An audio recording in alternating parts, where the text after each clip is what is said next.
Hey, why don't you buy some better meat? The kids are growing after all. Well, this kind of meat is perfectly fine for my child and me. I see. Guess your taste has adapted to that, huh? What's it called? A poor man's palate? Is that a thing? I didn't know. I forced a smile to hide my discomfort. Rosaline laughed and cut in front of me to check out. Lately, dealing with this overbearing mom friend, Rosaline has become a real pain. Every time we meet, her sharp tongue seems to get worse. What should I do? I'm Alice, a 37-year-old working in the fashion industry. I got into fashion because of my hobby in bead embroidery. This job can be done anywhere if you feel like it. Even if you leave the city and move to a rural area, as long as you have the internet, there will be no problems. I moved to the countryside with my daughter Nicola about half a year ago.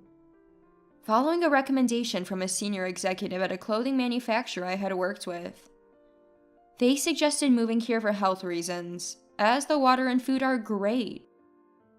I lost my husband in a car accident 2 years ago.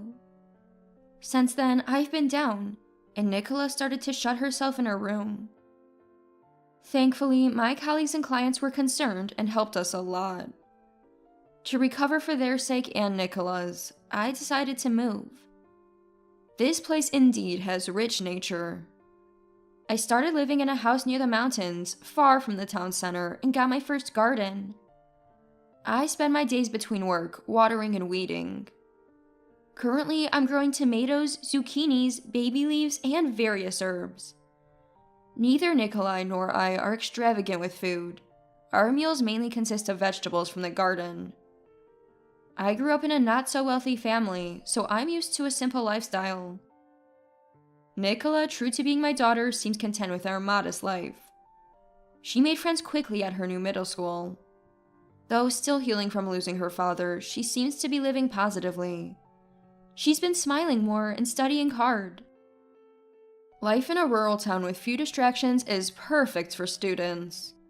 Nicola and I often laughed about how good our move has been. But there's one problem. A new friend, named Rosaline. She's 38, a year older than me, with a daughter at the same school as Nicola. I first met Rosaline in the parking lot of the largest supermarket in town. She helped me when I almost fell, carrying heavy bags. Are you okay? Be careful, the pavement here is old and uneven. Thank you so much, I'll be careful. You're not from around here, right? Your intonation is different. Yes, I've just moved here. After a brief introduction, I ended up exchanging contact details. Reliable, maybe? Rosaline is proactive and helpful. As I was still new to town, she showed me around. Must be hard without knowing the area, especially for shopping. Yeah, I tend to stick to the same stores. We're only a year apart, so feel free to chat. Call me Rosaline. I'll call you Alice. Rosaline always wore at least one branded item. Rosaline was an active person, always driving her minivan everywhere. Since our daughters attended the same middle school, she became my first mom friend in this new place. Later, I was introduced to her other mom friends. Her husband worked at the largest apparel manufacturer in the region. Apparently, he was a rising star, expected to become a department head someday, a fact Rosaline proudly boasted about. That's where her condescending attitude began, rooted in her husband's success. Her friendly and reliable facade hid a woman who constantly looked down on others. Rosaline's husband was famous among their circle for his good looks, often compared to some actor. Of course, Rosaline was proud of this, although she pretended it was a source of worry. When my husband goes on business trips, I worry if he's cheating. It's so distressing. Many avoided talking about their partners around Rosaline, fearing comparisons about looks, height, income, and job titles, and being ridiculed. As a widow, I thought I was safe from her judgment, but I was wrong. Single mother, huh? Poor Nicola. They say kids from such homes don't dream of marriage, right? Really? Is that so? Yeah, single parenting is risky. It can mess up a child's personality. Why not remarry quickly? I didn't choose to be a single mother, and I still love my late husband. Rosaline was troubling, unashamedly hurting others with her words. She was my nemesis, overwhelming for someone like me who struggles with assertive people. One afternoon, she showed up at my house unexpectedly. I had to stop my work to entertain her, unprepared with snacks. I bet if I don't serve anything, she'll gossip about it to our mom friends. I felt so gloomy. That day, I served our finest tea. Rosaline looked around my living room and commented, "Small, but nice. Being alone forever must be lonely, right? Should I introduce you to a man?" She went on about how single parents negatively affect children and how unhappy single parents' home are, citing sad societal examples. Both parents are always better. Do you get what I'm saying? I understand, but there are many single-parent families doing their best. In your case, Alice, you could remarry if you relied on me. Isn't not trying just lazy? I don't think it's laziness. With your lifestyle, your income must be limited, right? Aren't you worried about the future? I have thought about the future and have made preparations. The conversation then shifted to my work. When she learned I was in fashion, similar to her husband, she was delighted. "If you ever need help, talk to my husband. He has influence." Thank you, that's very kind. What exactly do you do? If you have a workshop, show me. It's a bit messy right now. I create clothes according to client specifications. Sewing, huh? Sounds mundane, just like you, Alice. Rosaline continued to look down on my single-parent household. When she finally left after saying she had to prepare dinner, 4 hours had passed.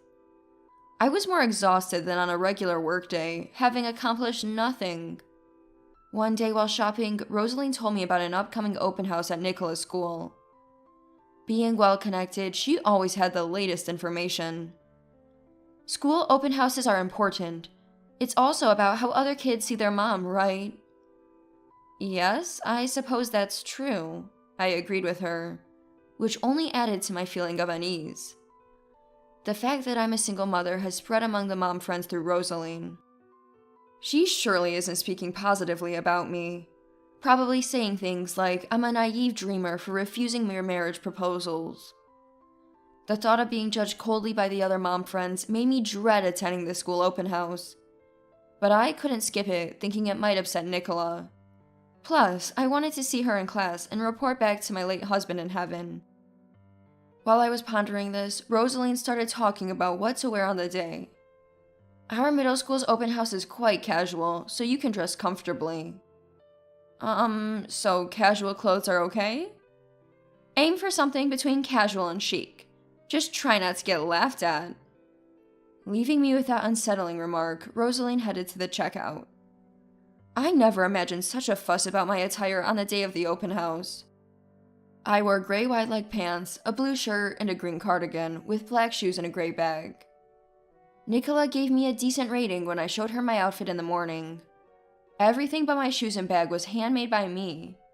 This is fine, and I was quite proud of them. I headed to the school with a mix of excitement and nervousness. I managed to greet the other mom friends without a hitch and watched the class calmly. Nicola seemed to be getting along well with her classmates, which relieved me. The problem arose after the open house ended. As I was leaving the school with other mothers, heading to the parking lot, I noticed a small crowd. In the center, there was Rosaline, looking pleased with herself. She waved me over. In the center of the circle stood a casually dressed man. Clearly, Rosaline's husband, Rick. "This is my husband, Rick. He took the day off to pick me up," Rosaline announced unasked. Then, after introducing me to the mom friends, she started commenting on my fashion. "Nice outfit. It's just like I advised. Which brand?" "Oh, I made these clothes myself." "Really?" "Yes, I made everything except the shoes and bag." "Yeah?" exclaimed mom friends. The other moms were surprised, saying it looked like store-bought. Suddenly, Rosaline's mood soured. She didn't seem to like the attention I was getting. So, it's handmade, huh? Makes sense since you can't afford to buy. Poor single mom. Rosaline started saying things that surprised even Rick. Once she starts talking, she doesn't seem to stop, attacking me one after another. One has to side hustle to get by financially, and you work for a small company, right? Yes. Sorry for working at a small company. Hey, Rosaline, stop it. But it's true. Alice here sews clothes, staying up late at night. Huh? Wait. Alice, you mean the fashion designer Alice?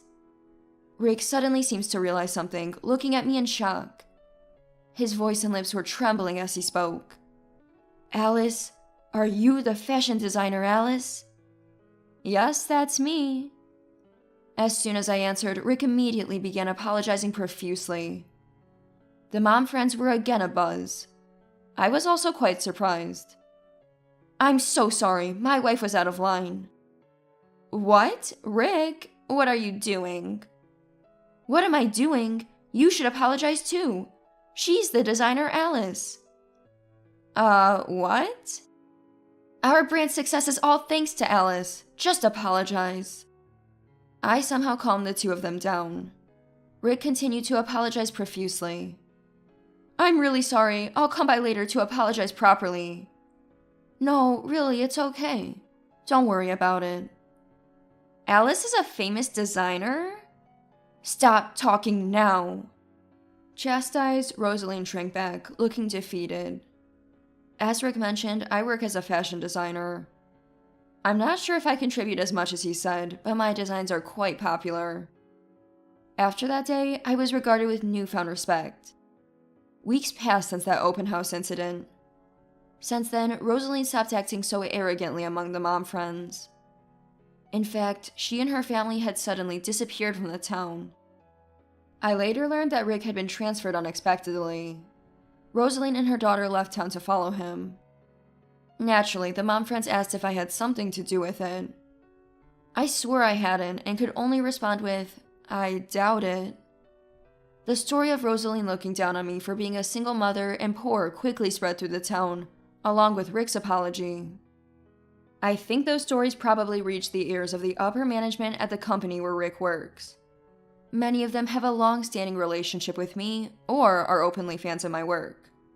I guess Rosaline might have angered them. In any case, her departure made life in this town much more comfortable for me. Many mom friends, tired of her bragging and arrogance, expressed their gratitude to me. I continued to live peacefully in the town with my daughter. At the request of the mom friends, I started a sewing class. Slowly, I'm making more trustworthy friends, and it seems I'm becoming more integrated into this community. The Rosaline incident taught me a lot. Humility is important. Acting arrogantly like her can lead to downfall. Fortunately, many now praise me as an excellent designer. I never want to betray their expectations.